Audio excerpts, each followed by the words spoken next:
ഒരു മാസം പിന്നിടുകയാണ് ഇറാൻ യുദ്ധം. തുടക്കത്തിലുണ്ടായിരുന്ന പ്രതിരോധം അതുപോലെ തന്നെ ഇറാൻ നിലനിർത്തുകയും ചെയ്യുന്നു. യുഎസിനും ഇസ്രായേലിനും മുമ്പിൽ ഇനിയുള്ള പദ്ധതികൾ എന്തെല്ലാമാണ്? ഏപ്രിൽ 6 മുന്നോടിയായി എന്തെല്ലാം സംഭവിച്ചേക്കാം?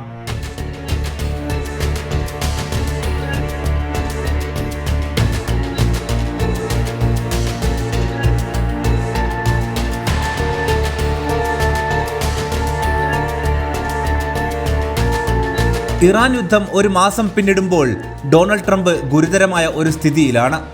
ലോകമെമ്പാടും എണ്ണവില കുതിച്ചുയർന്നതോടൊപ്പം അദ്ദേഹത്തിന്റെ ജനപ്രീതിയും താഴ്ന്നിരിക്കുന്നു. യുദ്ധം തുടങ്ങിയപ്പോൾ 4-6 ആഴ്ചക്കുള്ളിൽ അവസാനിപ്പിക്കാമെന്നായിരുന്നു ട്രംപ് പറഞ്ഞത്. എന്നാൽ ഇപ്പോൾ അദ്ദേഹത്തിന് മുന്നിൽ 2 മോശം ഓപ്ഷനുകൾ മാത്രമാണ് നിലവിലുള്ളത്. ഒന്ന്, പോരായ്മയുള്ള കരാർ ചെയ്ത് യുദ്ധം നിർത്തുക, അല്ലെങ്കിൽ കൂടുതൽ സൈനിക ആക്രമണം നടത്തി ദീർഘകാല യുദ്ധത്തിലേക്ക് കടക്കുക. രണ്ടാമത്തേത് അദ്ദേഹത്തിന്റെ പ്രസിഡൻസിയെ തന്നെ ബാധിക്കുമെന്നാണ് വിലയിരുത്തൽ.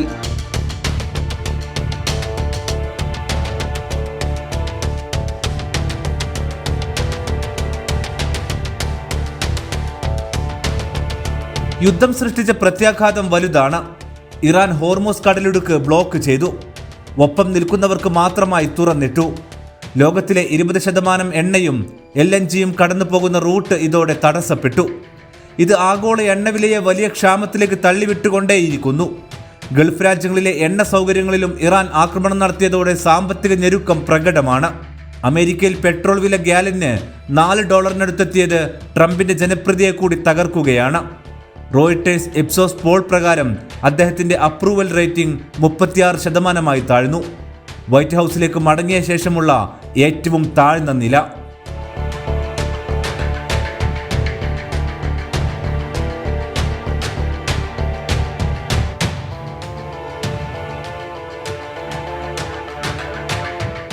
ട്രംപിന്റെ ഏറ്റവും വലിയ പിഴവ് ഇറാന്റെ ചെറുത്തുനിൽപ്പിനെക്കുറിച്ചുള്ള തെറ്റിദ്ധാരണയായിരുന്നു. യുദ്ധം തുടങ്ങുന്നതിന് മുമ്പ് അദ്ദേഹത്തിന്റെ ഉപദേശകർ ഇറാൻ വേഗത്തിൽ തകരുമെന്ന് പ്രതീക്ഷിച്ചു. ഇസ്രായേലും ഇത് തന്നെയായിരുന്നു യുഎസിന് നൽകിയ വാഗ്ദാനം. ഇക്കാര്യം വിമർശിച്ചുകൊണ്ട് നെതന്യാഹുവിനെതിരെ US vice president JD Vance തന്നെ കഴിഞ്ഞയാഴ്ച രംഗത്തെത്തിയിരുന്നു. പക്ഷേ യുദ്ധം തുടങ്ങിയപ്പോൾ ഇറാൻ അസാമാന്യമായ ചെറുത്തുനിൽപ്പ് കാണിച്ചതായി US മാധ്യമങ്ങൾ ചൂണ്ടിക്കാട്ടി. സാധാരണ യുദ്ധം ചെയ്യുന്ന രാജ്യത്തിന്റെ മിഷനൊപ്പം നിൽക്കാറുള്ള US മാധ്യമങ്ങൾ ഇങ്ങനെ എഴുതണമെങ്കിൽ അതിന്റെ പ്രത്യാഘാതം വിപണിയിൽ ഊഹിക്കാവുന്നതേയുള്ളൂ.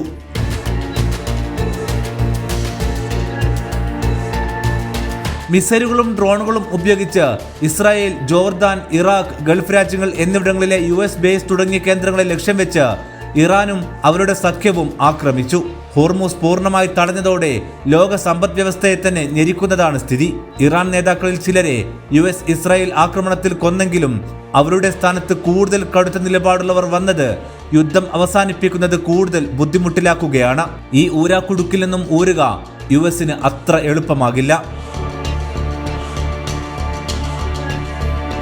ട്രംപ് ഇപ്പോൾ ഡിപ്ലോമസി വഴി യുദ്ധം നിർത്താൻ ശ്രമിക്കുന്നുണ്ട്. ആദ്യം ചർച്ചകൾ സജീവമെന്ന് പറഞ്ഞു, പിന്നീട് 5 ദിവസം സാവകാശം കൊടുത്തു. ഇറാൻ വഴങ്ങിയില്ലെന്ന് മാത്രമല്ല, ഒരു ചർച്ചയും നടക്കുന്നില്ലെന്ന് ആവർത്തിച്ചു. ഇതോടെ ട്രംപ് ഏപ്രിൽ 6 വരെ സമയം നീട്ടി നൽകി. ഇതിന് തൊട്ടു പിന്നാലെ ആരുമായാണ് ചർച്ച നടത്തേണ്ടതെന്ന് ഇറാൻ അറിയിക്കണമെന്ന് US state secretary Marco Rubio പറഞ്ഞു. അതായത് നേരത്തെ ചർച്ച നടത്തുന്നു എന്ന് പറഞ്ഞതിന് ശേഷമാണ് മാർക്കോ റൂബിയോയുടെ ഈ പ്രസ്താവന വരുന്നത്.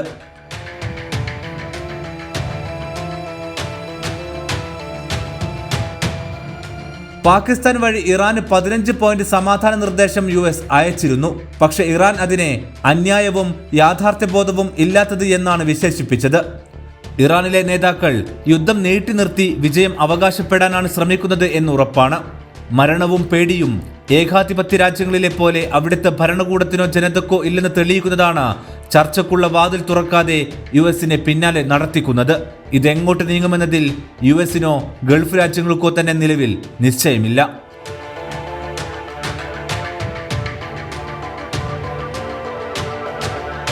ഹോർമൂസ് തുറക്കാത്തിടത്തോളം യുദ്ധം അവസാനിച്ചതായി ട്രംപിന് പറയാൻ കഴിയില്ല.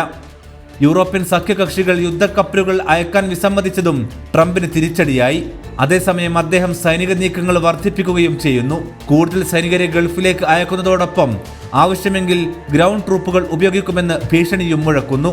പക്ഷേ ഇറാനിൽ കരയുദ്ധം തുടങ്ങിയാൽ അത് ഇറാഖ്, അഫ്ഗാനിസ്ഥാൻ യുദ്ധങ്ങളെപ്പോലെ ദീർഘകാല ദുരന്തമാകുമെന്നാണ് വിദഗ്ധരുടെ മുന്നറിയിപ്പ്.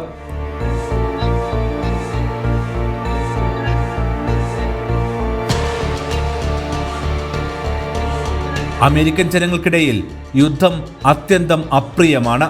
ഇപ്പോൾ തന്നെ അമേരിക്കയുടെ തെരുവുകളിൽ യുദ്ധവിരുദ്ധ പ്രതിഷേധങ്ങൾ തുടരുന്നുണ്ട്.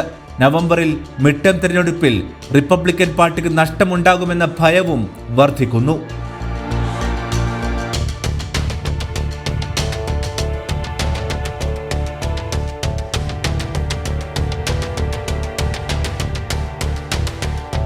ഇറാൻ ആണവ കരാറിൽ നിന്ന് പിന്മാറണമെന്ന് ചില ഇറാനിയൻ നേതാക്കൾ ആവശ്യപ്പെടുന്നത് ട്രംപിന് കൂടുതൽ പ്രതിസന്ധി സൃഷ്ടിക്കും. ഈ ആവശ്യം ഇറാൻ ഭരണകൂടത്തിനുള്ളിൽ പോലും ഭിന്നിപ്പ് ഉണ്ടാക്കുന്നുണ്ട്. അതായത് ആണവ വിഷയത്തിൽ ഇനി US-ഉമായി ചർച്ച വേണ്ട എന്ന നിലപാടിലാണ് ഇറാൻ ഭരണകൂടത്തിലെ തീവ്ര US വിരുദ്ധ പക്ഷക്കാർ. എന്നാൽ മൊത്തത്തിൽ ഇറാൻ ഭരണകൂടം യുദ്ധം നീട്ടി നിർത്തി അമേരിക്കയെ ക്ഷീണിപ്പിക്കാനാണ് ശ്രമിക്കുന്നതെന്ന് കാണാം. ട്രംപ് ഒരു വശത്ത് യുദ്ധം വേഗത്തിൽ അവസാനിപ്പിക്കാൻ ശ്രമിക്കുമ്പോൾ മറുവശത്ത് കൂടുതൽ ആക്രമണം നടത്തുമെന്ന് ഭീഷണിയും മുഴക്കുന്നു. ഈ വൈരുദ്ധ്യമുള്ള സന്ദേശങ്ങൾ ലോകത്തെ ഒരു ഫോഗ് ഓഫ് വാർ അവസ്ഥയിലേക്കാണ് കൊണ്ടെത്തിച്ചിരിക്കുന്നത്.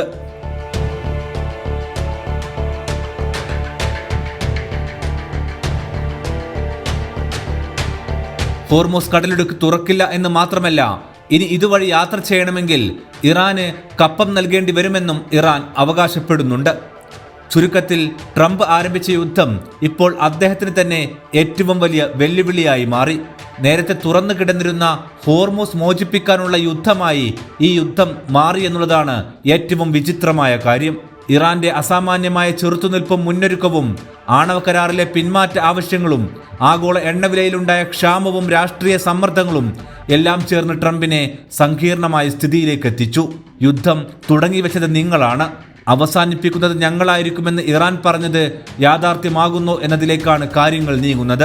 ഏപ്രിൽ 6 ഇറാന് ട്രംപ് കൊടുത്ത അവസാന സമയം. അത് കഴിയുമ്പോഴോ അതിന് തൊട്ടു മുൻപോ ട്രംപിന്റെ പിന്നാമ്പുറ നീക്കങ്ങൾക്കും സാധ്യതയുണ്ട്. അത് മുൻകൂട്ടി കണ്ടുകൊണ്ടാണ് ഇറാൻ നിൽക്കുന്നതെന്നും IRGC പറയുന്നു.